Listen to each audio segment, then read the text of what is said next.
కూర్చోండి. సార్ వాళ్ళు మా పక్కన కూర్చోకూడదు సార్. ఏ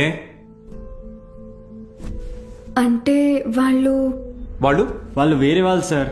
వేరే అంటే వేరే అంటే వేరేనే. ఫోన్లేండి సార్, మేము నుంచుంటాం.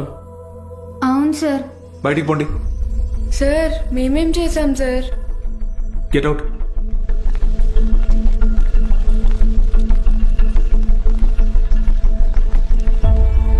నోట్ చేసుకోండి.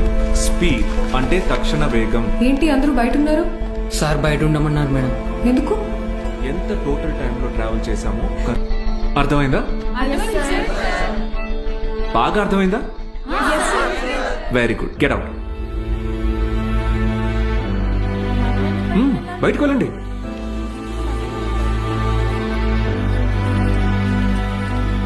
మీరు లోపలికి రండి. వెలాసిటీ అంటే గమన వేగం. అర్థమైందా? మీరు లోపలికి రండి. అందరూ నిలబడండి. Get up get up get up.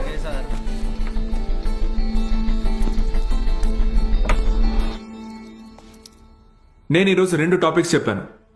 ఒకటి స్పీడ్, రెండోది వెలాసిటీ. రేపు 2 చాప్టర్స్ మీద టెస్ట్ పెడతాను. అందరూ ప్రిపేర్ అయ్యారండి. అదేంటి సార్, మాకు స్పీడ్ గురించేగా చెప్పారు. సార్ మరి మాకు వెలాసిటీ గురించే చెప్పారు కదా సార్. నేను 2 టాపిక్స్ చెప్పాను. ఒకటి స్పీడ్, ఇంకొకటి వెలాసిటీ. రేపు ఈ 2 టెస్ట్ పెడతా. ప్రిపేర్ అయ్యి రండి. సార్ ఇది అన్యాయం సార్. ఆహా, అవును సార్, ఇలా వేరువేరుగా క్లాసెస్ చెప్తే ఎలా? 60 నిమిషాల ఒక క్లాస్ని నేను వేరువేరుగా చెప్పినందుకే నాలో తప్పు కనపడుతుంటే 17 ఏళ్ళురా మీకు. మనిషికి మనిషికి మధ్య కులం అనే గోడ కట్టుకొని బతుకుతున్నారు. తప్పు అనిపించట్లా? సార్ మా ఇంట్లో ఒప్పుకోరు సార్. ఇది మీ ఊరు, ఓకే.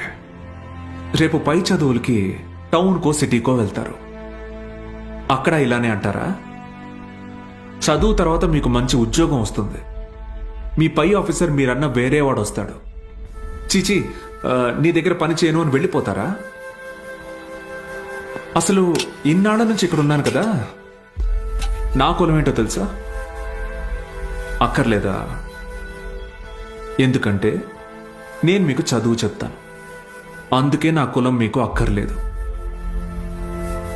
సత్తిగాడితో మీ అసైన్మెంట్ రాయించుకున్నప్పుడు వాడి కులం గుర్తు రాలేదు. ఏ? ఎందుకంటే అవసరానికి కులం ఉండదు.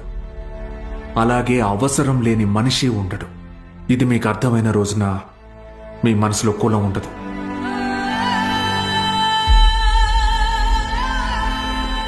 గుర్తొచ్చింది సార్. మా అందరికీ మళ్ళీ క్లాస్ తీసుకోండి సార్. రే, నేను ఈరోజు 2 టాపిక్లు చెప్పాను. అవి మళ్ళీ చెప్పను. సార్ సార్ సార్ మధ్యలో మేమేం చేశాం సార్?